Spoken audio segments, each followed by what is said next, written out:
Okay, deep breaths. Exams tomorrow. AI pathfinding is on the list, and you're starting to sweat. Don't. You are in exactly the right place. Seriously, we're about to cram everything, and I mean everything, you need to know to absolutely nail this question. No fluff, just the good stuff. Let's get into it. So here's our game plan. First, we'll hit what is this stuff anyway? Then, how does it actually work? We'll lock it in with a simple story about a knight, and then, this is the big one, we'll get to the algorithms you're definitely going to see. A-star versus Dijkstra's. You know that feeling, right? You're playing a game, hiding behind a crate, and the enemy just finds you. It perfectly weaves through this complicated level. How? It's not cheating, it's AI pathfinding. And you're about to understand exactly how they pull it off. All right, Section 1. What is AI pathfinding? This is the foundation for everything else, so let's nail the definition. Here it is. Pathfinding is just the way an AI character finds the best path from point A to point B without bumping into walls. Now, best usually means shortest, but it could also mean safest.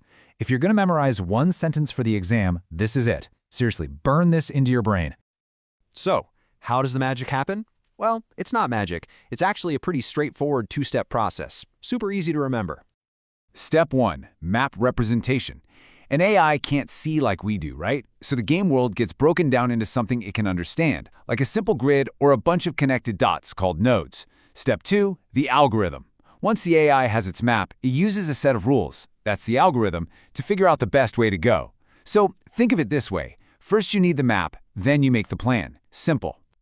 Okay, theories are great, but stories are what you remember in a high-pressure exam. So let's make this stick with a little story I like to call a knight's quest. Picture it. You've got this knight, our little AI hero, standing right at the front gate of a huge castle. That's our starting point, our point A. And what's our knight after? A big old treasure chest, of course. It's tucked away on the complete opposite side of the castle. That's our goal, our point B. But it's not just an empty room. This castle is packed. There are walls, big tables, suits of armor, basically a ton of obstacles everywhere. And this is where the pathfinding algorithm comes in.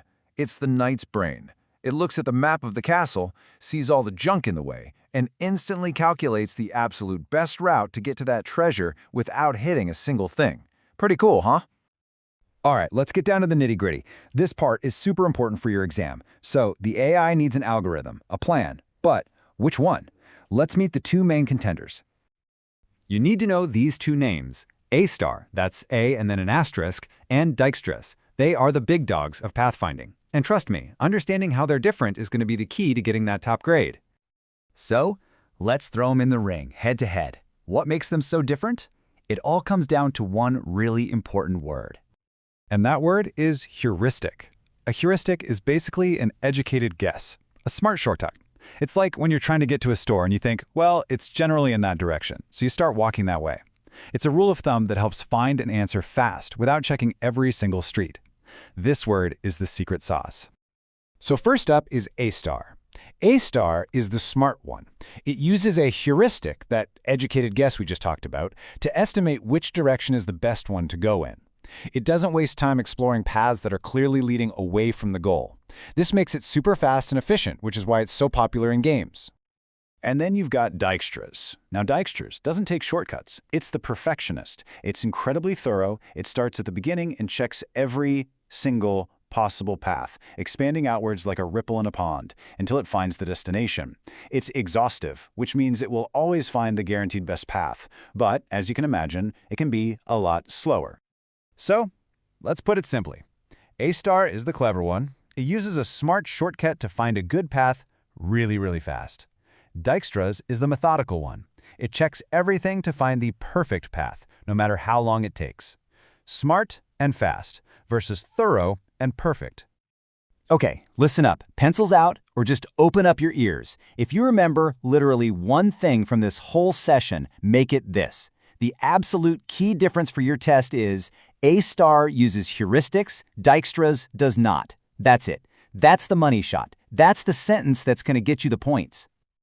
And that leads to the final question, the one you can use to really show you get it. It's all about a trade-off, isn't it? Do you need the answer to be fast, or do you need it to be perfect? The speedy solution or the guaranteed best one? Think about that. You've got this. Now go crush that exam.